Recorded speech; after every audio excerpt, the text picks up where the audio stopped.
Dr. Yuna Kim wiped sweat from her forehead as she studied the ancient symbols carved into the stone wall. The air inside the alien ruins was thick and heavy, making it hard to breathe. She had been working in this chamber for 3 hours, carefully, photographing each symbol with her scanner. The planet Kepler 442b was not like Earth. The sky was purple, and 2 small suns hung in the air like glowing coins. Strange plants grew everywhere, their leaves shimmering with colors that had no names. But down here in the ruins, everything was gray stone and shadows. "Dr. Kim, are you finding anything useful down there?" The voice came through her radio. It was Dr. Minho Park, her teammate who worked with alien languages. He was back at the base camp trying to translate the symbols she had already sent him. "Yes, but it's all warnings," Yuna replied into her radio. "Every single wall has the same message written in different alien languages. They all say something like, 'Death to those who wake the sleeper,' or 'Do not touch what must not be touched.' Go." Looked around the chamber. It was perfectly round with smooth walls that reached up into darkness. In the center of the room stood something that made her skin crawl every time she looked at it. The stone was huge, almost as tall as she was. It looked like it was made of black crystal, but not quite. Light seemed to disappear into it like it was hungry for brightness. Deep inside the stone, something glowed with a soft, pulsing light. The glow had no pattern that she could see, but somehow it felt alive. "Captain Lee wants to know how much longer you need." Minho's voice crackled through the radio again. Yuna sighed. Captain Hana Lee was in charge of keeping the research team safe. She was a good soldier, but she did not like staying in one place too long. The captain wanted to move on to other ruins, other discoveries. "Tell her I need at least 2 more hours," Yuna said. "I want to document everything before we leave. This chamber is different from all the others we've found." That was true. In the past 6 months, their team had explored 12 different alien ruins on this planet. All of them had been empty, just old buildings with faded writings on the walls. But this place felt different. The air seemed to hum with energy, and the stone in the center made her feel like someone was watching her. Yuna walked closer to the stone. She had tried to scan it with every tool they had brought, but nothing worked. The scanners just showed static. The stone seemed to block all their technology. The locals were right to stay away from this place, she whispered to herself. When their ship had first landed on Kepler 442b, they had met the Kesh, a friendly alien race that looked like tall, thin humans with silver skin. The Kesh had been happy to show them most of the ruins on the planet, but they refused to come near this one. "Bad place," the Kesh elder had said in broken human language. "Old danger sleeps there, must not wake." Yuna had thought it was just superstition. Now she was not so sure. She was taking pictures of symbols near the stone when the ground began to shake. At first, it was just a small tremor, like a truck driving by. Then it got stronger. Dust fell from the ceiling. Small rocks bounced on the floor. Yuna grabbed her radio. "Minho, are you feeling this earthquake?" "What earthquake?" came the reply. "Everything is fine up here." The shaking got worse. Yuna looked up and saw cracks forming in the stone ceiling. Her heart began to beat faster. "The ceiling is breaking," she said into her radio. "I think the chamber is collapsing." "Get out of there now." Captain Lee's voice cut through the static. "We're coming to get you." Yuna ran toward the entrance, but she was too late. A huge piece of stone fell from the ceiling and blocked the doorway completely. More rocks fell around her. She dove behind the black stone in the center of the room. The shaking stopped suddenly. Everything became quiet except for the sound of her own breathing. "Yuna, can you hear me?" Minho's voice was full of worry. "I'm alive, but I'm trapped," she replied. "The entrance is completely blocked. We're going to dig you out," Captain Lee said through the radio. "Just stay calm and don't move around too much. We don't want to cause another collapse." Yuna sat on the floor with her back against the black stone. It was warm, which surprised her. Everything else in the chamber was cold. Hours passed. She could hear voices and the sound of digging tools through the radio, but the voices seemed to be getting farther away. Her team was working hard, but there were too many rocks. "How much air do I have?" she asked herself, checking her suit's display. The numbers were not good. Maybe 4 hours if she did not move around too much. She closed her eyes and tried to stay calm. That was when she noticed something strange. The pulsing light inside the stone had changed. Before, it had been random, flashing at different speeds. Now it was steady, like a heartbeat. Like her heartbeat. Yuna opened her eyes and turned to look at the stone. The glow was definitely matching the rhythm of her pulse. When her heart beat fast from fear, the light pulsed fast. When she took deep breaths and slowed her heart down, the light slowed down too. "This is impossible," she whispered. She stood up and faced the stone. It was beautiful in a strange way, like a huge black jewel. The light inside was getting brighter, as if it knew she was looking at it. Her radio crackled. "Yuna, we're not making good progress.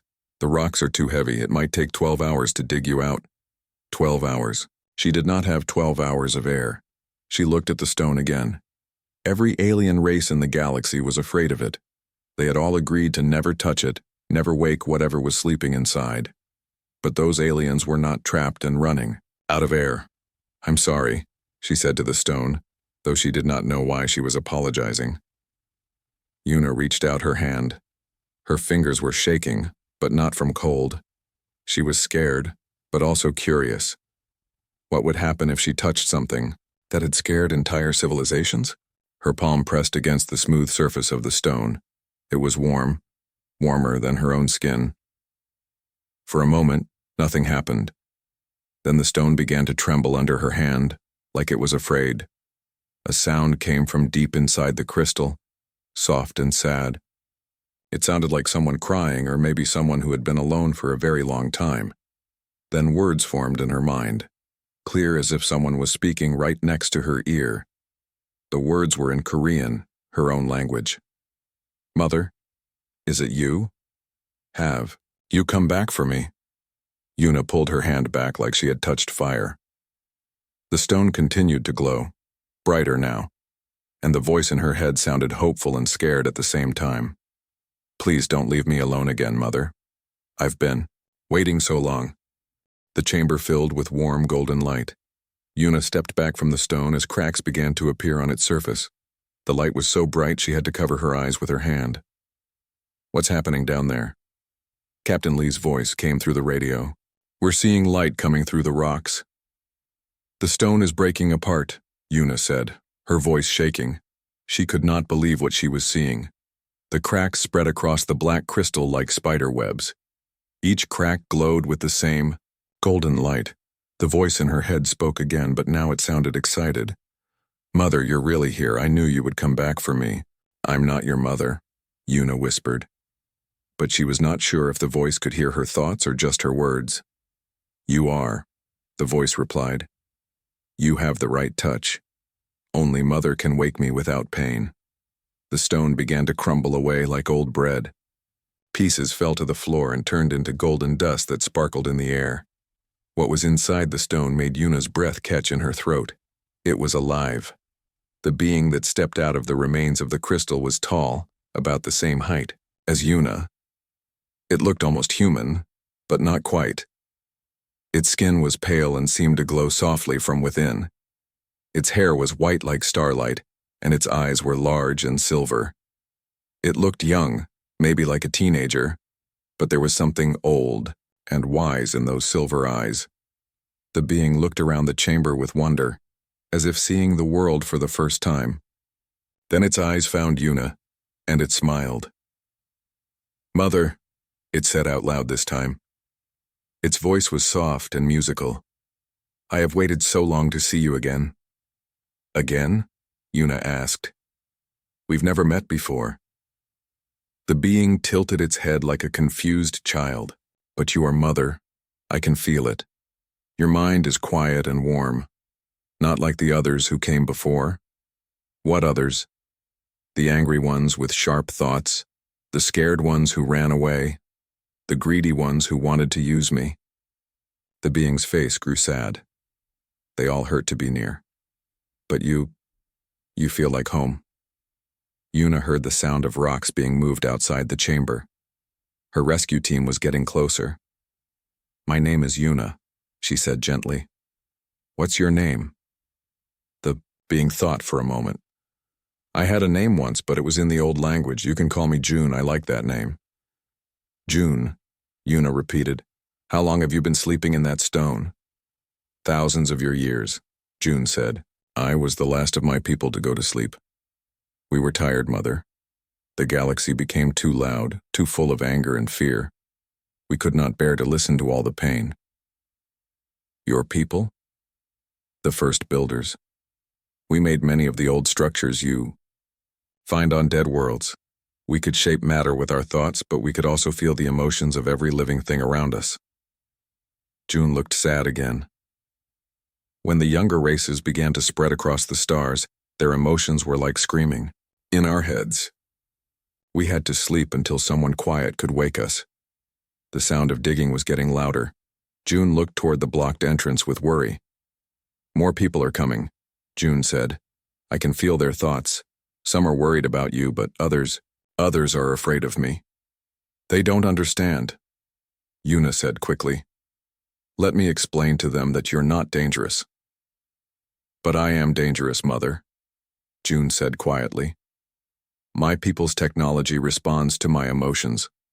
When I am scared or angry, things break. When I am sad, the ground shakes. I've been asleep so long I do not know how to control it anymore. As if to prove the point, the air around June began to shimmer like heat waves. The broken pieces of the crystal stone rose into the air and spun in slow circles.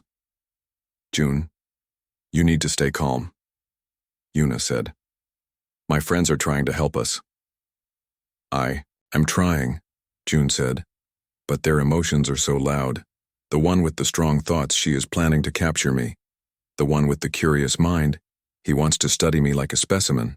Yuna realized June was talking about Captain Lee and Dr. Park. She could understand why they would react that way, but she needed to protect June. They're good people, she said. They're just scared because they don't understand. A loud crash came from the entrance as the rescue team broke through the last of the rocks. Light from their flashlights cut through the golden glow in the chamber. Yuna! Captain Lee's voice echoed in the space. Are you okay? We saw the light, and Captain Lee stopped talking when she saw June. Her hand moved toward her weapon. June took a step backward and pressed close to Yuna's side. The shimmer in the air grew stronger, and small rocks began to float around the chamber. It's okay, Yuna said to both of them. Nobody move quickly. June, these are my friends. They won't hurt you. Dr. Park appeared behind Captain Lee, his scanner already out and beeping frantically. His eyes were wide with excitement and fear. Incredible, he whispered. The energy readings are off the charts. Yuna, what did you do? I woke him up, Yuna said simply. Him? Captain Lee asked, her hand still near her weapon. His name is June. He's been sleeping in that crystal for thousands of years. June looked at the two newcomers with nervous silver eyes. They are very loud, he said to Yuna. Their thoughts hurt. What's he talking about? Dr. Park asked. He can sense emotions and thoughts, Yuna explained. His people were empathic. They went into hiding because other species' mental noise was too painful for them. Captain Lee slowly moved her hand away from her weapon. So he's not a threat? He could be, Yuna said honestly.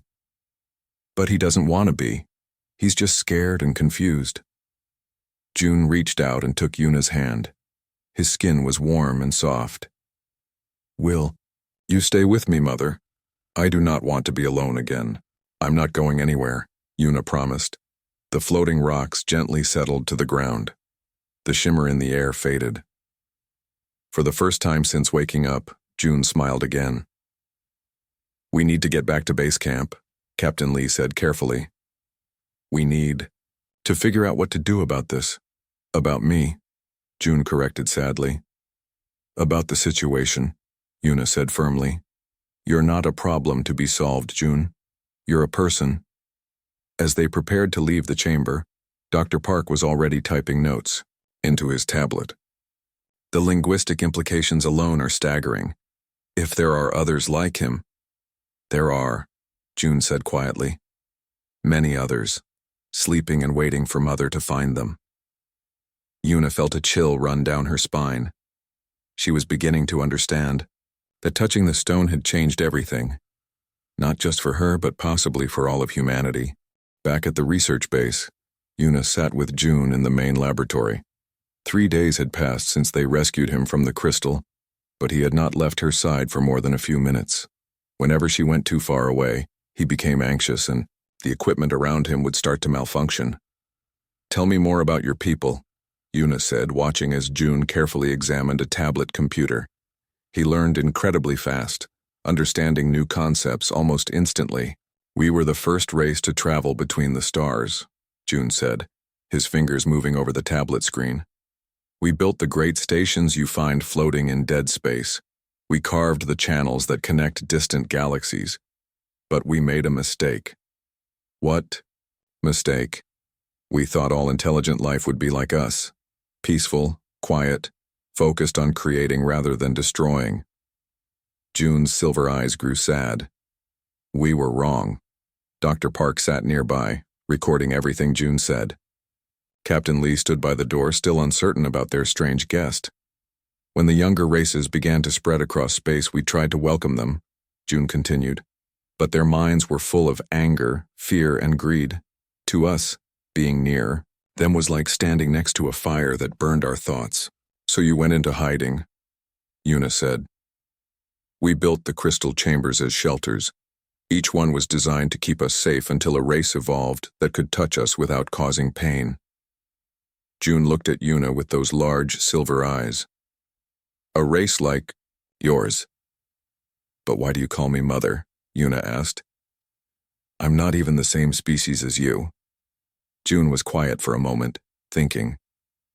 "In our language, mother does not mean the one who gives birth. It means the one who provides safety, comfort, and love without asking for anything in return.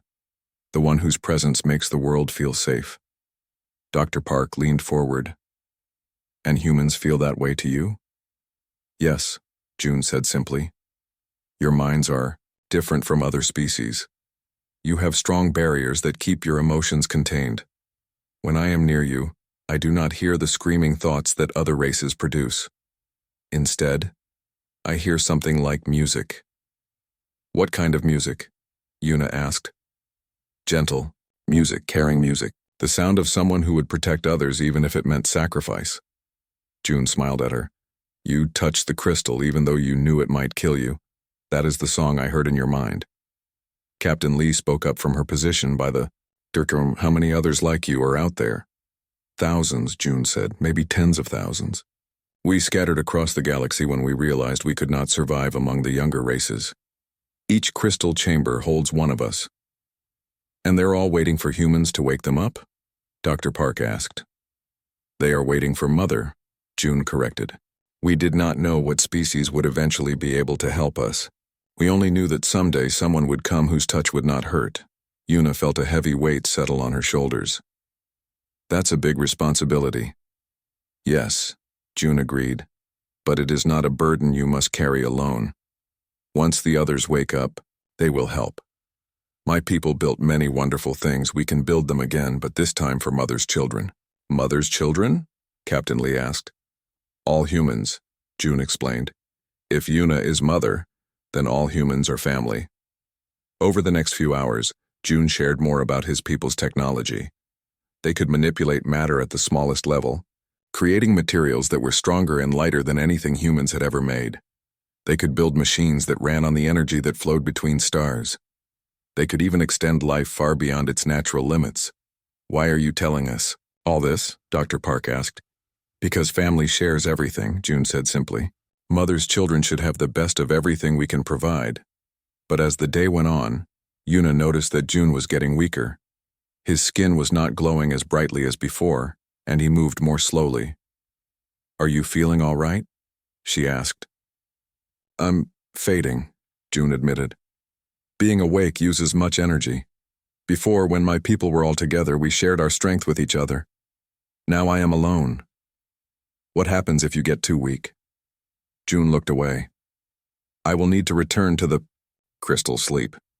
But if I do that now, Before finding others of my kind, I might not be strong enough to wake up again. Yuna felt fear grip her heart. Then we need to find others like you. That would be dangerous, Captain Lee said. If other alien species find out what we're doing, they might try to stop us. They will try to stop us, June said quietly. The warnings around my chamber were not just superstition. Many species know what we first builders are capable of. They fear what would happen if we woke up and chose to help one race above all others. Would that upset the balance of power in the galaxy? Dr. Park asked. Yes, June said. With our technology, humans could become the most powerful species in known space. Some aliens would see that as a threat that must be eliminated. But we don't want to conquer anyone, Yuna protested. I know, June said, reaching out to touch her hand. That is why you are mother. Other species would use our gifts for war. Humans will use them to build and protect. That night, as June rested in the laboratory, Yuna walked outside to look at the purple sky. Captain Lee joined her. This is bigger than just one research mission, isn't it? Captain Lee said. Yes, Yuna replied. If June is right, we might be about to change the entire galaxy. Are you ready for that responsibility? Yuna thought about June's silver eyes full of hope and trust. She thought about thousands of others like him, sleeping in crystal chambers scattered across space, waiting for someone to care enough to wake them up. I don't know if I'm ready, she said, but I know I can't abandon him. He's been alone for thousands of years, and if other aliens try to stop us, then we protect our family, Yuna said, surprising herself with the certainty in her voice. Captain Lee nodded slowly. In that case, we'd better start planning. If we're going to wake up ancient super beings, we should probably do it right. Inside the laboratory, June smiled in his sleep. Even unconscious, he could sense the determination growing in his new family's hearts. For the first time in millennia, he felt truly safe. 2 weeks after June's awakening, everything changed. Dr. Tae-hoon Choi was the human diplomat stationed on the galactic capital world of Zentara Prime.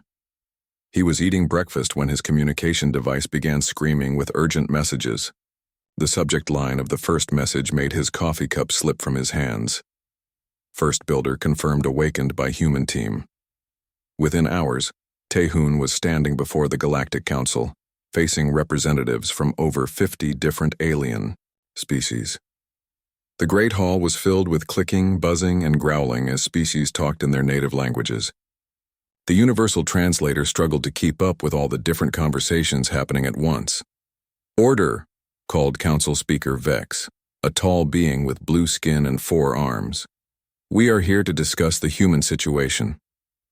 On Kepler 442b, Yuna felt the change immediately. June had been getting stronger each day, but suddenly he became agitated. They know, he said, looking up at the purple sky. Many minds across the galaxy are thinking about us. Some are curious, some are afraid, but most are angry. Who's angry? Captain Lee asked. The hegemony. They rule through fear and superior by technology. If humans have access to first builder knowledge, their power ends. June closed his silver eyes and concentrated. The conservators are also upset. They believe the old ways should stay buried, and the liberators see opportunity to use awakened first builders as weapons against their enemies. Dr. Park looked up from his research notes. How do you know all this? I can sense the emotions of thinking beings across great distances, June explained. It is why my people went to sleep, but now I am stronger and I can focus better. The galaxy is full of voices discussing what to do about us. Captain Lee activated her communication system. Base, this is Lee. We need to contact Earth Command. Immediately. I think we're about to have visitors, she was right. 3 days later, the first ships appeared in orbit around Kepler 442b. Ambassador Su Yun-han arrived on the fastest human ship available, bringing with her a small fleet of Earth defense vessels. She was a calm, intelligent woman who had spent years learning how to negotiate with alien species.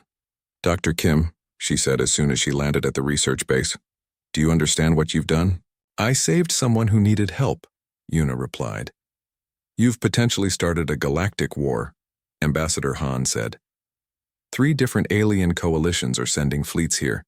They all want something different, but none of them want humans to have exclusive access to first builder technology. June stood close to Yuna, his eyes worried. I can feel them coming, so much anger and fear in their minds. They see me as a thing to be used or destroyed, not as a person. How long do we have? Captain Lee asked. The hegemony fleet will arrive. First, probably within 2 days, Ambassador Han said. They have the fastest ships. The conservators and liberators will arrive shortly after. What do they want? Dr. Park asked. The hegemony wants to capture June and study him, Ambassador Han explained. They think they can learn to duplicate first builder technology. The conservators want to put him back to sleep permanently, and the liberators want to convince him to wake up more of his people to fight alongside them. And what do the humans want? June asked quietly. Ambassador Han looked at him with surprise. She had been briefed about June, but actually meeting him was different. His silver eyes held intelligence and sadness that reminded her of a lost child. We want to protect you, she said honestly. But I'm not sure we can. Our fleet is small compared to what's coming. That night, Yuna could not sleep. She found June standing outside the research base, looking up at the stars. I'm sorry, she said. I never meant to put you in danger. You did not put me in danger, Mother, June replied. You gave me life. For thousands of years I was not truly alive, just existing in the crystal sleep. Now I can think and feel and hope again. But if they capture you, they cannot capture me if I do not wish it, June said calmly. I am much more powerful than they realize. The problem is that if I use my full abilities, I might hurt innocent people. What do you mean? June held out his hand. Above his palm, matter began to swirl and dance. Dust and small rocks rose from the ground and formed shapes in the air. I can reshape reality at the molecular level. I can turn air into steel or steel into flowers. I can make weapons that could destroy entire fleets. But you don't want to. No, June said, closing his hand and letting the matter return to normal. Violence was never our way. We built beautiful things, not weapons. But if they threaten you or the other humans, I will do whatever is necessary to protect my family. The next morning, the hegemony fleet arrived. 12 massive warships hung in orbit like metal moons. They were dark and angular, built for intimidation, as much as warfare. The lead ship broadcast a message to the human base. This is Commander Vask of the hegemony fleet. You are harboring a dangerous entity that belongs in containment. Surrender the first builder immediately or face the consequences. Ambassador Han responded calmly. This is Ambassador Han of the POW, Human Diplomatic Corps. The being you refer to is named June, and he is under human protection. He has committed no crimes and poses no threat to anyone. The first builder is a weapon of mass destruction, Commander Vask replied. Its very existence threatens galactic stability. You have 1 hour to comply. Captain Lee gathered her small security team. We have 8 soldiers and some basic defensive weapons against an entire fleet. This is not going to end well. But June was not afraid. As the hour deadline approached, he walked outside and looked up at the threatening ships. June, what are you doing? Yuna asked, following him. I am going to show them why the warnings were left around my crystal chamber, June said. His silver eyes began to glow with inner light. Not to protect others from me, but to protect me from others who would force me to defend myself. The air around the research base began to shimmer. Deep underground, ancient machines that had been sleeping for millennia began to wake up. The planet itself seemed to take a breath. Stand behind me, Mother, June said softly. And do not be afraid. I will not let anyone hurt my family. Above them, the hegemony ships powered up their weapons, but they had no idea what they were really facing. The last time a first builder had been forced to fight, it had ended with an entire star system becoming uninhabitable. June did not want that to happen again, but he would do whatever was necessary to protect the ones he loved. The battle for Kepler 442b was about to begin. The first shot came from the Hegemony flagship. A beam of energy that could destroy a mountain struck the ground where June was standing. The beam never reached him. A shimmering barrier appeared in the air, absorbing the massive energy blast and turning it into harmless light that scattered like glitter. June had not moved, but the ground beneath his feet was glowing with ancient symbols. Impossible. Commander Vask's voice crackled over the communication channel. Our weapons are rated to penetrate any known defensive system. You do not know us very well, June said calmly, though he was not using the radio. His voice somehow reached every ship in orbit. We built the first defensive systems in this galaxy. Your weapons are based on designs we abandoned as primitive. More. Ships began firing. The sky filled with energy beams, missiles, and exotic weapons that most species had never seen before. All of them struck the barrier around the research base and simply disappeared. But Yuna could see that maintaining the barrier was hurting June. His silver eyes were filled with pain, and his hands were shaking. Stop, she called out to the ships above. You're hurting him. That is the point, Commander Vask replied coldly. If the first builder uses its power to defend itself, it will destabilize and die. Problem solved. Yuna felt anger rise in her chest like fire. These aliens were trying to kill June simply because they were afraid of him. He had done nothing wrong except trust her enough to wake up. June, she said, putting her hand on his shoulder, you don't have to protect us if it's going to kill you. Yes, I do, June replied, his voice strained. You are my family. Family protects each other. That was when Ambassador Han made a decision that surprised everyone, including herself. She activated the emergency broadcast system and sent a message not just to the fleets above, but to every inhabited world in the galaxy. This is Ambassador Soo-hyun Han of Earth, she said. I want everyone to see what is happening here. The Hegemony fleet is trying to murder an innocent being whose only crime was trusting humans to treat him with kindness. The broadcast went out on all channels. Across the galaxy, billions of beings watched as the massive Hegemony fleet attacked a small research base on a distant planet. June was growing weaker. His barrier flickered as more and more ships joined the attack. The Conservator fleet had arrived and was adding their weapons to the assault. Even some of the Liberator ships were firing, hoping to capture June when his defenses failed. I cannot hold this much longer, June whispered to Yuna. When the barrier falls, the planet will be damaged. Many people will die. Then let it fall, Yuna said. Everyone stared at her in shock. Let the barrier fall, she repeated louder this time. June, I want you to stop defending us. Mother, I do not understand, June said, confusion clear in his silver eyes. Trust me, Yuna said. She took his glowing hands in hers. I want you to do something different. Instead of fighting them, I want you to show them who you really are. I do not know what you mean. Yuna smiled at him, even though explosions were lighting up the sky above them. Show them what I felt when I first touched your crystal. Show them the lonely child who has been waiting thousands of years for someone to care about him. June stared at her for a long moment. Then, slowly, he nodded. The barrier around the research base disappeared. The attacking fleets paused, confused. They had been expecting either a massive counterattack or the complete destruction of the base. Instead, something impossible happened. June reached out with his mind, not to the ships or the weapons, but to the people inside them. Every being in the attacking fleet suddenly felt what June had felt for thousands of years. The crushing loneliness of being the last of your kind. The desperate hope that someday, someone would care enough to wake you up. The simple, overwhelming need to be loved and accepted. But more than that, they felt what June felt when he looked at Yuna and the other humans.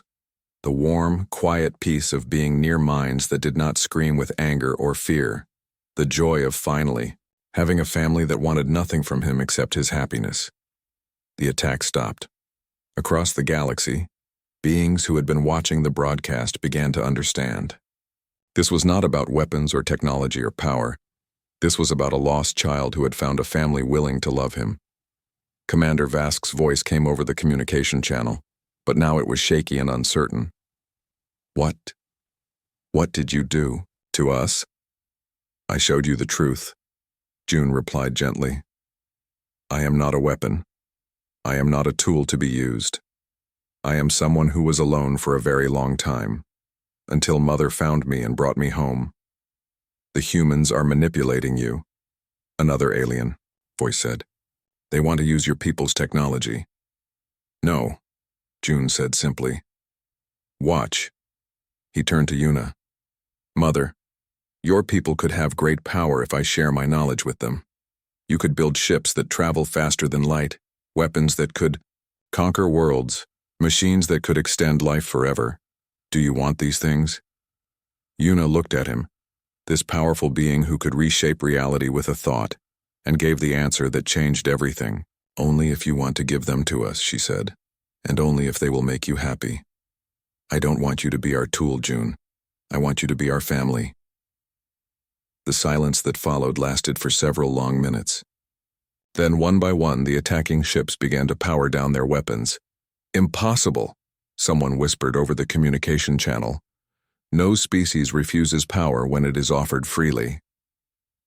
Humans do, June said, his voice full of wonder and love. That is why they are Mother. That is why I choose them. Over the next few hours, representatives from all the fleets came down to the planet. They wanted to meet June in person to understand what they had witnessed. Many of them had trouble believing that humans would really refuse the chance to become the most powerful species in the galaxy. But as they talked with Yuna and her team, they began to understand. Humans were not interested in conquest or domination. They were interested in family, in caring for those who needed care, in building rather than destroying. There are others like you out there, Ambassador Han said to June as the sun set over the research base. Will you help us find them? Yes, June said, smiling, but not to wake them for their power, to wake them so they can come home too. And if they don't want to wake up, then we will guard their sleep and make sure no one disturbs them, Yuna said firmly. Being a family means protecting each other's choices. 6 months later, human ships began visiting ancient sites across the galaxy, not as conquerors, but as a rescue mission. Some first builders chose to wake up and join the growing human family. Others preferred to continue sleeping, trusting that their new family would keep them safe. The galaxy watched in amazement as humanity became not the most powerful species, but the most trusted. Other races began bringing their problems to human colonies, knowing that humans would help without asking for anything in return. And in the center of it all was June. No longer the last of his kind, but the first of a new kind of family. A family bound not by blood or species, but by the simple choice to love and protect each other. He had waited thousands of years to find his mother. It had been worth the wait.